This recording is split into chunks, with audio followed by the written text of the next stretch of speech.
Half of the land is permanently frozen below the surface as deep as 200 feet. Fewer residents than the city of Omaha, Nebraska. Its vast, unsettled wilderness areas are America's northern frontier. Let's see how Alaska's location makes the state and its people unique additions to the United States. Continental Alaska is separated from the Soviet Union only by the Bering Strait, a narrow passage of about 53 miles. The northern part of Alaska lies within the Arctic Circle. A long, low sun period gives the northern and the central region winters of little daylight and sub-zero temperatures. Southern and southeastern mainland areas are comparatively moderate. Alaska is not all frozen wasteland as people once imagined.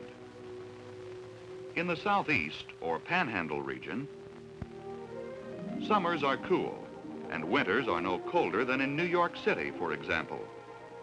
But like the Pacific Northwest, this southern part of Alaska is wet, with rainfall ranging from about 60 to 150 inches annually. Only the very high mountain regions have snow and ice the year round. Falling moisture continually adds to the great snowfields around the peaks. Their tremendous weight pressure forces the ice down the high valleys, forming glaciers that are often 2,000 feet deep. Glaciers resemble frozen rivers, and the pattern of their falls and rapids is clearly visible. Glaciers have filled these valleys since the ice ages, thousands of years ago. The Panhandle consists of a narrow mainland and hundreds of islands and rock outcroppings. Cities in the southeast include Skagway, Juneau, Sitka, and Ketchikan. There are no roads connecting them. Ferry boats travel these water routes between the principal Panhandle cities. The ferry boats are owned by the state government. They operate on regular schedules and perform the services usually handled by railroads and trucks in other areas of the United States. Many tourists come to Alaska by this route, as a trip along the inner channel offers some of the most spectacular scenery in the nation. Even the capital city, Juneau, is a mountain-locked city, approachable only by sea or air. The state capitol building is in downtown Juneau. The city derives much of its income from federal and state government payrolls, from tourists, from lumbering, and most of all, from the fishing industry. For many years, the waters off southern Alaska have been the world's greatest source of salmon. And they are rich in other edible fish, as well as shrimp and crab. Many fishermen and cannery workers from other states come to work in Alaska during the summer. During these months, more than 100 fish canneries along the coast are at their peak of activity.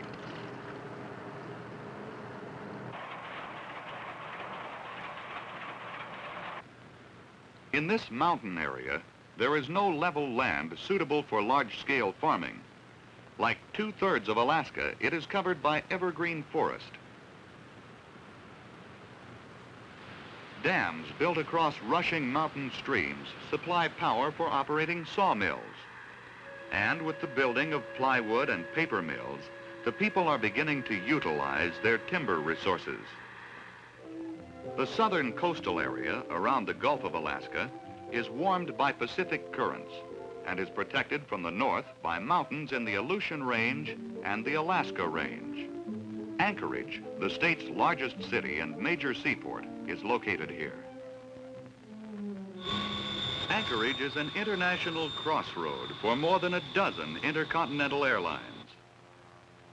These passengers may be en route from Chicago to Tokyo, or they may have come from Sweden, flying the Great Circle route over the North Pole.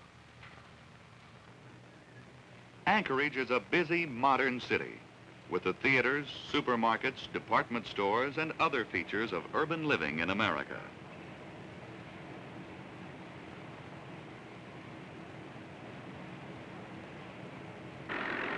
A large percentage of the population is in military uniform.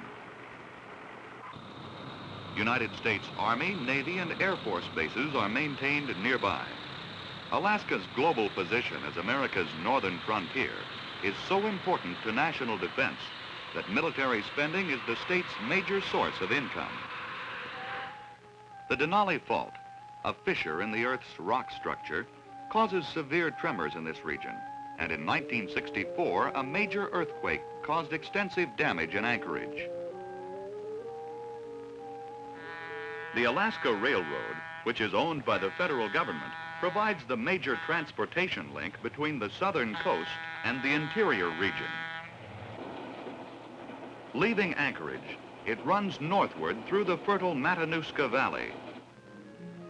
Protected from extreme cold by the mountains, the Matanuska is one of Alaska's few farming regions. 60% of the state's farm products are grown in this valley. Dairy cattle and a wide variety of vegetables and berries thrive here. The valley has only a 4-month growing season, but on summer days, the sunlight lasts as many as 18 hours.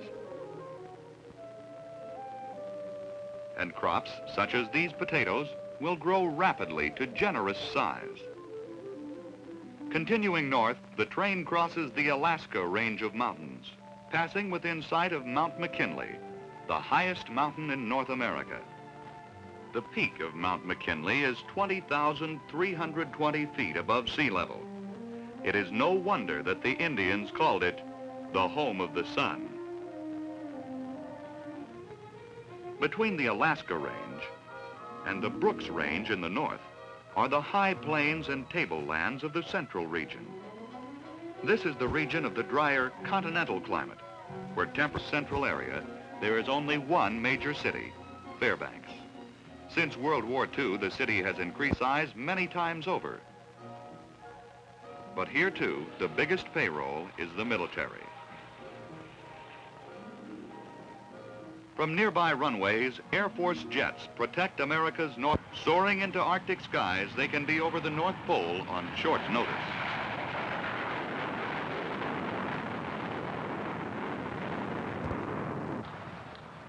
A newcomer to Fairbanks finds people here from every state in the Union. Tourists, workers, housewives, hunters, fishermen, farmers, and students. At nearby University of Alaska, summer sessions are popular with students from other states who feel that the warm months are an ideal time to visit the Northland. Also, the warmer months are the best time to travel on the Alaska Highway. This road, which runs through Canada, is the only highway connecting Alaska with the rest of the continental United States. Many newcomers to Fairbanks feel that the road is leading them to the land of opportunity. For some, it may be. But others may find it a handicap that there are no large industries, no big steel mills or automobile factories, for example. And jobs for factory-trained men are scarce. Wages are high, but so are living costs. Food prices are generally above the national average. The high cost of gasoline makes cars expensive to operate. And because of the transportation distance, new cars cost $400 to $500 more than in the Pacific Coast states. The cheapest and fastest way to cross the great expanses of country is by air. Almost every Alaskan village has a landing strip. Numerous rivers and lakes make seaplanes practical even in the interior. In winter, the pontoons are replaced by skis for landing on snow and ice. The men who fly these planes commercially are called bush pilots. The bush pilot flies no scheduled route, but will carry passengers and supplies to any remote spot where he can find a place to land.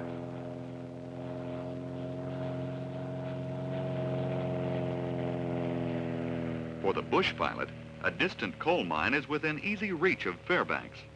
But transporting the coal overland from the mine is difficult and costly. Many of Alaska's mineral resources are too far out in the wilderness to be mined economically. Even most gold dredging operations are confined to locations close to cities. Commercial gold dredging requires huge and expensive equipment. The dredge scoops up tons of earth, washes out a few ounces of gold, and discharges the mud and gravel. To develop its vast wilderness, Alaska needs more roads, such as this one being constructed to connect a farming region with Fairbanks. Homesteaders who come to the central region must be prepared to devote many years of hard work to developing their farms. The mother and daughter of this homesteading family do the housework and tend the strawberry patch and garden. The youngest child has the chore of feeding the chickens and goats.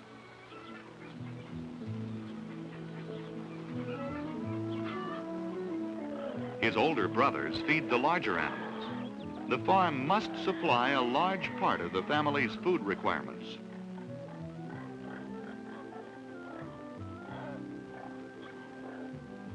While the younger members of the family find plenty of opportunity for play on their homemade seesaw, the older boys continue the task of clearing the homestead of trees and brush, a task their father began when he arrived here 5 years before. Until the day the land is cleared and farming becomes profitable, the father, like most homesteaders, works at a job in Fairbanks.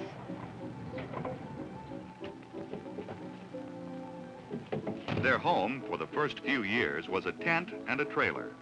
Now they have a house. Despite the problems of bitter cold winters and frozen subsoil, many people believe the central area can become a region of prosperous farms. This family intends to own one of those farms. Others before them have tried and given up, abandoning their homes and hopes of living off the land.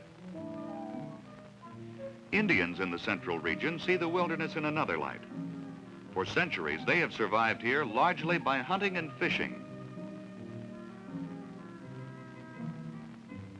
They hunt caribou and other wild game for meat and hides.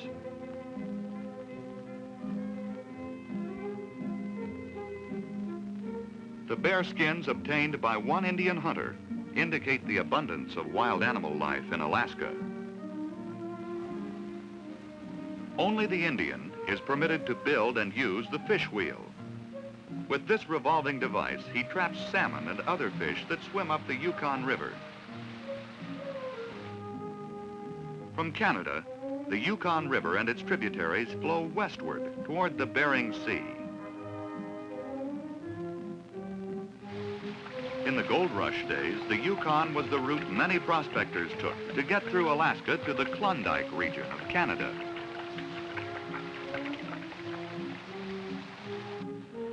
It is still an important waterway, and one route by which crude oil and other products may be transported economically. About a third of Alaska lies within the Arctic Circle. The area north of the Brooks Range is almost uninhabited, except for a small Eskimo village at Point Barrow. Nome is the major seaport on the west coast. And Kotzebue is another important Eskimo village. In summer, the Arctic coastlands sparkle with pools of meltwater. Because of the frozen subsoil or permafrost, water from the melted snow of winter is not absorbed into the ground. Ice that has broken up in the bays and rivers is washed out to sea. These ice flows are the summer hunting grounds of Eskimos, who travel among them in boats equipped with outboard motors, hunting for seal and the small white beluga whale. They set up summer camps along the shore, wherever they think the hunting will be best. Once the seal is caught, the women do most of the work of preparing it, while the men discuss the day's hunting or fishing and the prospects for tomorrow. With education and training, younger Eskimos quickly adapt to skilled work and modern machines, or fly the Arctic routes as airline pilots. Others work in construction at military installations, such as the radar stations that scan the northern air approaches to our continent as part of America's early warning system. The town of Kotzebue serves as a trading post for Eskimos, many of whom come here from hundreds of miles around. It is also a permanent year-round home for several hundred Eskimos. Here, the younger people live in ways that are a blend of old and new cultures. Thus, young Eskimo girls participate in a beauty contest that is typically American, where evening gowns compete with traditional Eskimo clothing. Many of the older Eskimos prefer to ignore the modern ways of doing things. For them, blubber is still an important part of the diet. They carefully cut and trim the beluga whale into choice pieces. These are hung in the sun to cure. The darker pieces are fish. These not only feed the family, but also the huskies. The sled dogs have little to do in summer except rest up for the winter hunting trips. In midsummer, the sun shines 24 hours a day, giving the children plenty of playtime to make up for what they missed during the 6 weeks of winter darkness. It is not uncommon to see Eskimo children swimming in icy Arctic waters at 10 or 11 o'clock in the evening.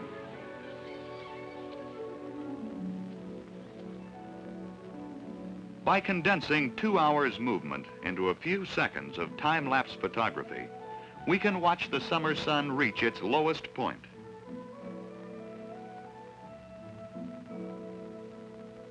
It is now midnight in northern Alaska.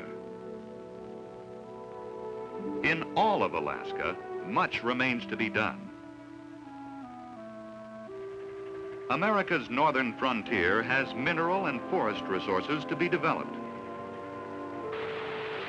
water power to harness for industry, a wilderness to be settled. Alaska's northern location makes it a unique addition to the United States.